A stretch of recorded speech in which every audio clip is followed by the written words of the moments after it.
네, 한미 정상회담은 이번에 없었지만 이재명 대통령과 이시바 시게로 일본 총리와의 한일 정상회담은 예정대로 추진됐습니다. 자, 곽 센터장님, 이번 한일 정상회담의 주요 내용 그리고 성과 한번 짚어주시죠. 너무 짧게 만나가지고 뚜렷하게 어떤 성과다 이렇게 말하기는 참 힘든데요. 한 4가지 정도 이렇게 추려볼 수 있을 것 같습니다. 그래서 먼저 빨리 만났다는 거, 그러니까 조기에, 그러니까 이른 시점, 취임 14일 만에 만난 거니까요. 상당히 빠르게 만났다. 그래서 이 한일 관계와 또 동북아 외교에 있어가지고 어떻게 보면 중요한 전환점 이런 걸 제공했다. 이렇게 볼 수가 있을 것 같고요. 두 번째는 그 국익 중심의 실용 외교 기조에 따라 가지고 이 감정이 아닌 그 공통의 경제라든지 안보, 이해관계를 우선시하는 그 실용 노선을 좀 드러냈다. 그런 점에서도 의미를 찾을 수 있을 것 같습니다. 그리고 세 번째는 그 한미 정상회담이 무산됐잖아요. 대신에 이제 한일 정상회담이 이렇게 성사가 되면서 그 외교적 공백을 어느 정도 최소화시켰다는 점에서 좀 의미를 찾을 수 있을 것 같고요. 마지막은 아마도 나토라든지 또 에이펙 등에서 이 한미일 3국 공조 구도로 이렇게 자연스럽게 넘어갈 수 있는 그런 발판을 닦은 게 아닌가. 이렇게 생각을 하고 있습니다. 우리 한국과 일본은 그동안 이제 셔틀 외교라는 부분이 있었지 않았습니까? 이 부분은 어떻게 좀 이야기가 됐나요? 그 부분에 대해서도 아마 좀 재확인했다 않았을까 싶습니다. 그렇습니다. 셔틀 외교 의제의 관계도 또 재확인을 하게 됐고요. 아마도 같은 입장이잖아요. 미국에 대해서는 관세 입장에서. 그러니까 참 할 말도 많았을 것 같은데 이재명 대통령 또 이재명 정부의 외교가 국익 중심의 실용 외교 아니겠습니까? 이 교수님, 앞으로 일본과의 관계는 어떻게 가야 된다 생각하십니까? 어쩔 수 없이 이중적인 그 포지션을 택할 수밖에 없다 봐요. 왜냐하니까 과거사 내지 이런 역사 문제에 관해서는 원칙, 그다음에 기타 문제 통상 포함해서에 대해서는 협력. 그러니까 원칙과 협력이라고 하는 두 개의 트랙을 따라서 외교가 전개될 수밖에 없는 구도인데 이번 같은 경우에는 굳이 짧은 만남 속에 과거사 이야기를 꺼낼 이유도 없고 지금 당장 현안이 되고 있는 것도 아니기 때문에 차라리 이번 기회에 아까 말씀드린 것처럼 이 관세 문제, 미국과의 어떤 그 통상협상에 대한 한일 공조가 좀 더 이야기되었으면 좋았겠다 하는 이런 생각을 해보고요. 아마 뭐 여러 가지 채널 통해서 아마 접촉을 할 거라고 저는 예상을 합니다. 한일 간에 이런 부분에 대해서는. 근데 이제 우리가 일본 같은 경우에 흥미로운 게 이미 작년부터 이제 미국의 정권 교체가 예측된 상황에서 중국하고 계속적으로 양다리 외교를 시동을 했어요.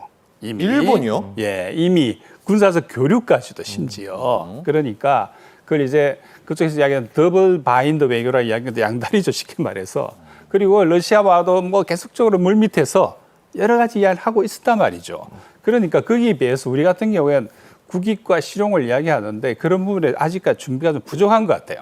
우리 아까 관세 문제도 마찬가지지만 실은 미국한테 이렇게 이야기를 해야 됩니다. 우리가 지금 정권 교체된 지 며칠 됐냐. 무슨 수로 우리가 이 현안 6개 현안을 다 조정하고 다 해결할 거냐라고 양해를 구하고 동시에 충분히 근거가 있는 이야기잖아요. 어떤 누구도 정권 교체 한 달 만에 이 엄청난 현안을 처리할 수 있는 능력이 있는 나라는 없습니다. 그렇기 때문에 이 부분에 대해서 우리가 미국한테 양해를 구하고 우리는 7월 8일 지킬 수가 없다. 처음부터 그렇게 이야기할 수 있었어야 돼요. 그래서 이런 부분에 대해서 아무튼 일본 같은 경우 특히 자동차 크게 물려 있지 않습니까? 우리는 뭐 반도체 다 물려 있지만 이런 부분에 각각에 대해서 어떤 이슈별로 일본하고 그 공조해야 됩니다. 지금.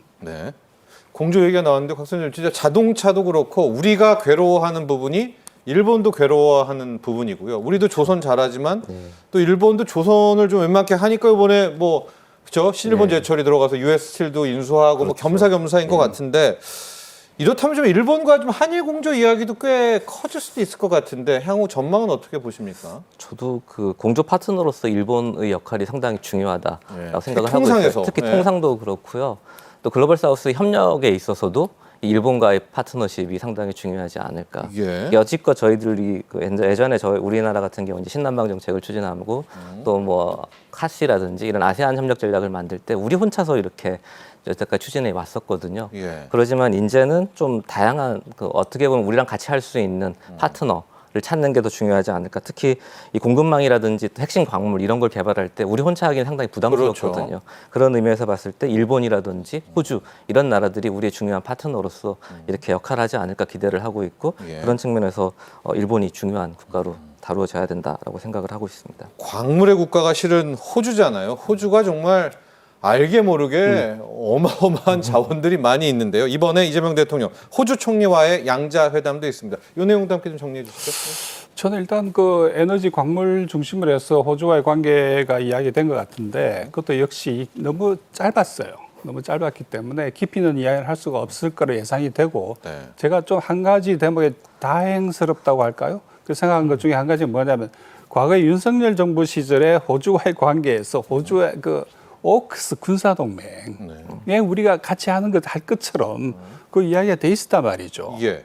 그러니까 한미일 군사동맹 뭐 이야기가 계속 나오는 와중에 동시에 지금 미국, 영국, 호주가 만들어 있는 이 태평양 남쪽에서의 그 오크스 군사동맹에 지난 정부에서는 우리도 한다는 이야기가 있었는데 이번에 보니까 그런 이야기는 전혀 없었다 하는 부분은 뭐 그나마 저는 좀 다행스럽다고 보고 왜 특히 그러냐면 지금 그 호주 역시 이 보면은 양다리 외교를 해요.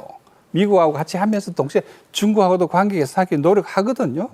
양쪽 다 양다리 안 하는 나라가 없다고 해도 좋을 정도인데 그런 면에서 본다면 우리가 지금 새로 이 새 정부가 새 정부 표 외교 전략이 아직 완성이 안 돼 있지 않습니까? 예. 그런 상황에서 급히 이제 데뷔전을 치른 셈이고 그 뭐 나쁘지 않은 성과를 갖고 온 셈인데 그렇게 본다면은 앞으로 이 새 정부가 외교 전략을 이제 완성해 가는 과정이다.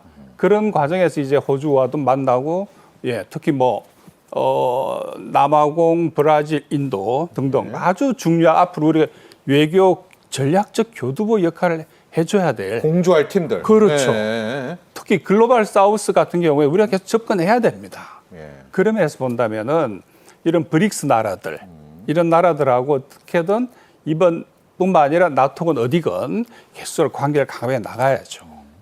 자, 호주 총리와의 정상회담도 있었고 그 바로 전에 남아공 대통령과의 정상회담이 있었는데요. 곽 센터장님, 지금 G7인데 G20 정상이 있습니다. 11월이죠. 예. 여기 개최국이 남아공. 남아프리카 예. 공화국 아닙니까? 예. 또 그런 의미도 있습니다. 네. 그렇죠. 어떻게 보면 또 다른 중요한 다자 무대가 하나 기다리고 있는 거죠. 그 에이펙 이어서 바로 이어지는 무대이기 그러네요. 때문에 우리나라에서 어느 정도 이제 또 친밀감을 익숙하게 만든 다음에 그 분위기를 G20까지 이어가면 참 좋겠다 그렇죠. 생각을 하고 있습니다. 그래서 특히나 또 남아공 같은 경우는 우리가 바라볼 때 아프리카에서 어떻게 보면 경제 협력을 확대할 수 있는 가장 중요한 파트너 중에 하나거든요. 그래서 이번 만남을 통해서 이 경제뿐만 아니라 또 다양한 뭐 정치라든지 기술이라든지 이런 분야까지 이렇게 협력을 확대하기로 한 점에 대해서는 상당히 의미를 저희들이 부여할 수 있을 것 같아요. 네. 그리고 또 G20 정상회의가 이제 예고되어져 있잖아요. 그래서 이 남아공 정상회의, 남아공에서 이 G20를 2011년에 개최를 하는데 그때 다시 한번 뭐 우리나라 대통령, 이 대통령이 참석하겠다라고 명확하게 이렇게 뜻을 밝힌다는 점도 어떻게 보면 또 의미가 있는 모습이 아니었을까 이렇게 생각을 하고 있습니다. 예. 저는 솔직히 말씀드리자면 G7보다 G20가 더 중요하다고 봅니다. 왜냐하면 거기에는 중국, 러시아가 다 오잖아요.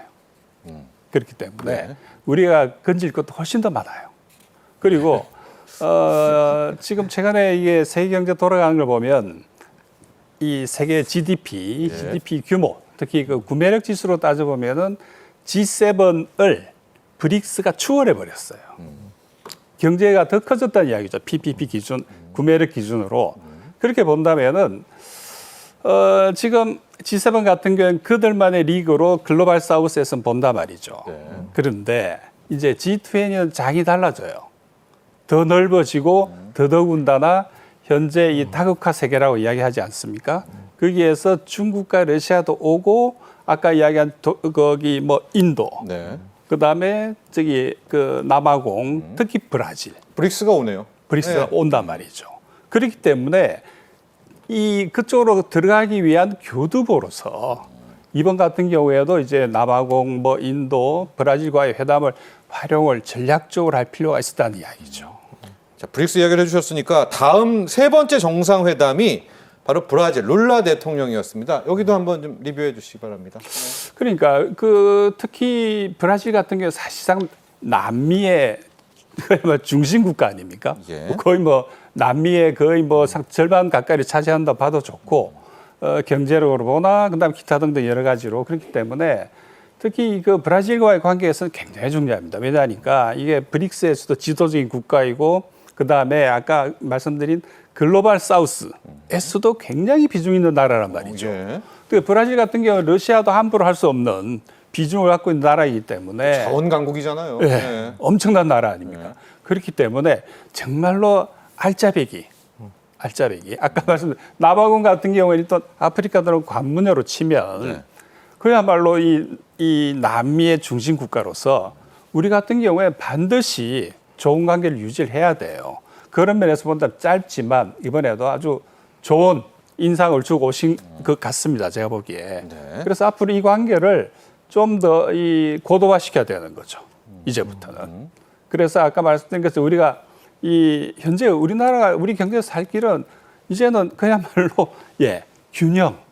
세계 곳곳을 골고루 바라보고 그게 맞는 맞춤형 접근을 하는 이것 말고는 다른 방법이 없어요. 네.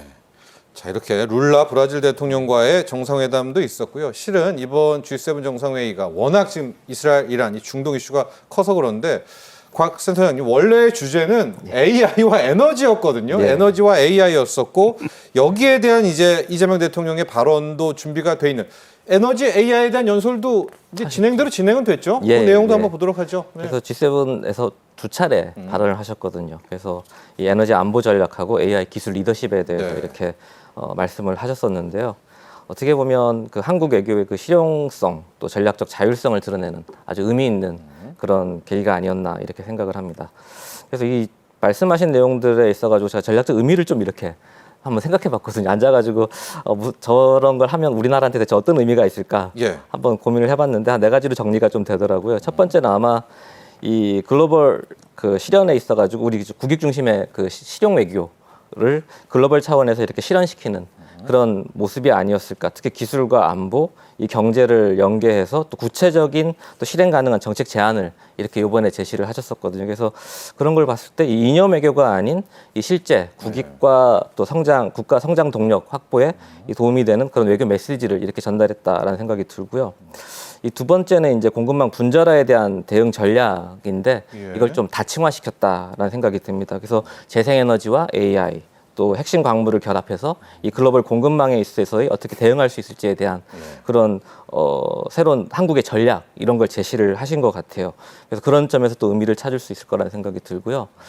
세 번째는 이제 저희들이 이제 에이펙을 우리나라에서 개최를 하잖아요. 10월달에. 그래서 이 G7에서 에이펙으로 이어지는 그 외교 선순환 구조를 구축했다라는 걸 좀 찾을 수 있을 것 같습니다. 특히나 이 에이펙 요번에 정상회의 핵심 의제가 AI 협력하고 또 에너지 협력이거든요. 아, 같네요. 같습니다. 주제가. 예, 에너지 연계이기 때문에 그런 걸 생각해 본다면 어떻게 보면 이 G7에서 이런 발언하신 내용들이 에이펙 의장국으로서 또 선도 국가의 브랜드 이미지를 좀 이렇게 강화할 수 있는 게 아닌가 그런 생각을 할 수가 있을 것 같고요.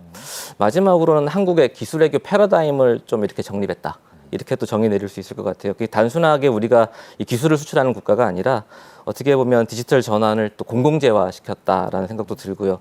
또 글로벌 신뢰에 기반한 또 기술 표준 설정 이런 것에 대한 어떻게 보면 지표라고 할까요? 그런 데를 좀 던졌다라는 점에서 의미를 둘 수가 있을 것 같습니다. 네. 자, 그리고요, 이재명 대통령이 이런 이야기를 했습니다. G7 플러스는 가능한 기회가 된다면 이제 가입하는 거에 노력을 해봐야 되겠다. 자, 이 교수님, G7 플러스에 대한 개념 설명도 좀 해주시고요. G7 플러스의 가입, 이건 또 어떤 의미가 있는 걸까요?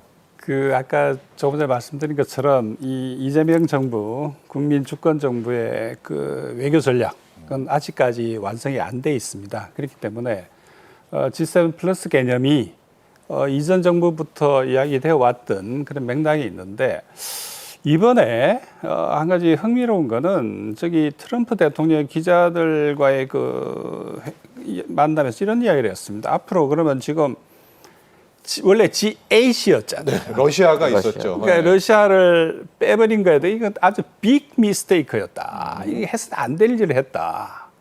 만일 러시아가 여기 그 G8에 있었으면 전쟁이 났겠냐. 뭐 이런 투였는데 그와 동시에 또 기자 한 명이 중국이 가입하는 건 어떠냐? 아, 그건 not bad. 나쁘지 않은 생각이다. 그러면 벌써 이제 GA-G9이잖아요. 네. 그러면 한국 자리 어디에 있냐는 거예요. 그럼 들어가면 G10, G11? 그러려면 G20하고 뭐가 달라지냐? 그렇죠. 너무 문제가 또 생겨요. 네. 그러면은 지금 과연 그런 의미에서 볼 때 이 이재명 국민주권 정부의 외교 전략으로 G7 플러스를 가지고 가야 되냐 말아야 되냐 이런 거에 대한 토론이 불가피해지는 거죠. 예. 그렇기 때문에 예를 들어서 물론 뭐 트럼프가 다자트를 싫어하긴 하지만 예를 들어 대통령이 러시아도 와야 되고 중국도 와야 된다. 그 이야기했는 의미는 한편에서 보면 희석시켜 버리는 거죠. 다른 한편에서 또 뭐 자기 계산이 있겠지만 왜냐하니까 그래 되면 G20하고 차별성이 없어지니까 네. 이런 조건이라는 이야기입니다. 그렇기 때문에 우리가 이제 지난 정부 때 우리가 심리적 GAC라고 전 대통령이 이야기한 적 있지 않습니까? 저 회담에 갔다 와서 그러면 그게 뭐냐를 가지고 그 당시에 또 설왕설래한 경험이 있는데 그러면은 그 논의를 우리가 이어서 지금 본다면은 G7 플러스는 그럼 그거와 뭐가 다르냐? 너무 문제가 생기는 거죠. 네. 그렇기 때문에 이 부분에 대해서는 전 조금 더 신중하게 이 세계 정세가 변해가는 그 방향을 보면서 조금 더 토론을 많이 해야 되겠다 하는 이런 생각을 합니다. 네. 자, 이제 결론 쪽으로 가보도록 하겠습니다. 이번 G7 정상회의 이재명 대통령의 참석은 크게 두 가지에 많이 초점을 맞췄었죠. 첫 번째는 대한민국 정상외교의 복원이라는 점, 그리고 이제 두 번째는 관세가 워낙 중요하니까 트럼프 대통령과의 한미 정상회의였었는데 이제 그건 이제 트럼프의 조기 귀국으로 또 이번에는 이제 안타깝게 무산이 됐습니다. 자, 마지막 평가 부탁드립니다. 우리 곽 센터장님, 이번 G7 정상회의에서 우리 가장 큰 성과 뭐라고 보십니까? 방금 말씀하셨지만 그 민주주의 복원이라 그럴까요? 이런 거를 정상회교의 정상회교를 복원. 통해서 네. 알렸다. 그게 좀 가장 큰 어떻게 보면 가장 큰 성과라 생각을 할 수가 있을 것 같고요. 또 아까 말씀드렸던 그 에너지 공급망이라든지 또 AI 규범 이런 것들과 관련해서 그걸 좀 구체적인 이니셔티브를 이렇게 제시했다는 점 이런 데서 좀 의미를 찾을 수 있을 것 같고요. 또 이건 좀 저희들이 좀 간과하고 있는 것 중에 하나가 네. G7 핵심 문서에 동참했다는 거. 그 협력 체계에 어떻게 보면 편입했다는 저는 생각을 좀 하고 있는데 네. 그 카나나스키스 산불 헌장 그거와 또 G7 핵심 광물 행동 계획 이런 것에 있어서 우리가 같이 서명을 했다는 것에 있어 가지고 좀 의미를 둬야 되지 않을까 이렇게 생각을 하고 있습니다. 네. 또 이재명 정부의 이제 외교가 국익 중심의 실용 외교입니다. 이제 하나씩 틀을 갖추게 되는 거죠. 뭐 네. 완성형은 아니지 않습니까? 앞으로 어떤 방향성을 좀 더 추구를 하고 또 어떤 것들을 보완해야 될까요? 그게 저는 국익 중심의 실용 외교에 있어서 가장 중요한 게 뭐냐면 일관성인 게 중요해요. 일관성이요. 예, 그 전략적 일관성과 지속성. 흔들리면 안 될 것 같거든요. 이런 상황에서는 이랬다가 이런 상황에서는 이랬다가 이렇게 되면 어느 누구도 우리 실용 외교를 믿어주지 않을 것 같아요. 그래서 그 실용 외교가 빛을 발하기 위해서 빛을 발휘하기 위해서는 이 사안별로 뭔가 뚜렷한 가치와 이해에 기반한 일관된 그 일관성. 전략 틀 이런 게 네. 필요한 것 같습니다. 그래서 그런 걸 마련하지 않으면 이게 말만 실용 외교고 어떻게 보면 다른 주변 국가로부터 지탄만 받게 되지 않을까 그런 좀 두려움 같은 것도 있습니다. 네, 좋습니다. 자, 이혜영 교수님, G7 정상회의 가장 큰 성과, 뭐 같은 질문입니다. 그리고 이재명표 국익 중심의 실용 외교, 어떤 방향, 어떤 것들을 또 갖추면서 나아가야 될지 부탁드립니다. 예, 아주 중요한 말씀하셨는데 기본적으로 전 그렇게 봅니다. 이게 지금 아까 AI 에너지 분야에서 우리가 우리 이야기를 했잖아요. 이제 또 해도 되고 또 해야만 돼요. 이제는 네. 우리 위상에 걸맞는 그런 면에서 본다면 역시 국익과 실용이라는 두 개의 어떤 키워드를 쥐고 우리가 이제 앞으로 나가야 되는데 그럼 국익은 이제 특히 트럼프가 등장하면서부터 이제 트럼프가 이념, 더 이상 이념 외교가 아니라 이익. 그렇죠. 이익. 네. 그러니까 모든 외교와 국가 활동의 핵심으로 이익을 들고 나온 거 아닙니까? 그거 마찬가지로 우리 역시 우리의 국익, 국가 이익을 모든 활동의 외교 활동의 중심에 배치하는 게 맞죠. 네. 근데 그러면서 뭐 어떻게 우리가 이익을 극대화할 거냐 하는 그 방법론이 실용이라 봅니다. 저는. 예. 목표는 이익이에요. 근데 그 방법은 실용이고 그렇게 본다면은 아까 우리 센터장님이 전략적 일관성을 지적하시는 굉장히 중요한 지적을 해봐요. 네. 그렇기 때문에 이제 우리는 우리 입장에서 우리 이익은 이거다. 우리의 핵심 이익은 이런 거다. 예. 예를 들어서 중국이나 러시아나 미국이나 모두 핵심 이익을 이야기하잖아요. 그런데 우리 외교사를 보면 해방 이후 지금까지 우리가 우리 스스로 핵심 이익을 어떻게 정해본 적이 있는지 솔직히 의문이에요. 이제 예. 규정해야 돼. 우리의 핵심 이익은 이런 거다라고 일관되게 주장하고 그걸 정책으로 뒷받침하고 그러기 위해서 일단 우선적으로 필요한 거는 저는 전략적 균형이라고 봅니다. 균형. 예. 그래서 아까 일본 예를 들어 말씀을 드렸는데 지금 전 세계 대부분 나라는 거의 대부분 양다리 외교해요. 이쪽 저쪽 다 걸치고 왜 이익을 극대화하려면 한 곳에 줄 서면 안 되는 거 아닙니까? 그렇기 때문에 지금 특히 이 국면에서 필요한 거는 전략적 균형. 그다음에 뭐랄까 좀 이 거시적 시각. 그다음에 멀리 내다보기 네. 이런 것들. 그 속에서 우리 외교 전략을 만들어 가야 된다. 이렇게 생각합니다. 자, 전략적 균형 그리고 또 전략적 일관성 이렇게 또 두 분의 전문가들은 제시해 주셨습니다. 자, 지금까지 이혜영 한신대 국제관계학과 교수, 곽성일 대외경제정책연구원 세계지역연구 이 센터장과 함께했습니다. 오늘 감사합니다. 네, 감사합니다.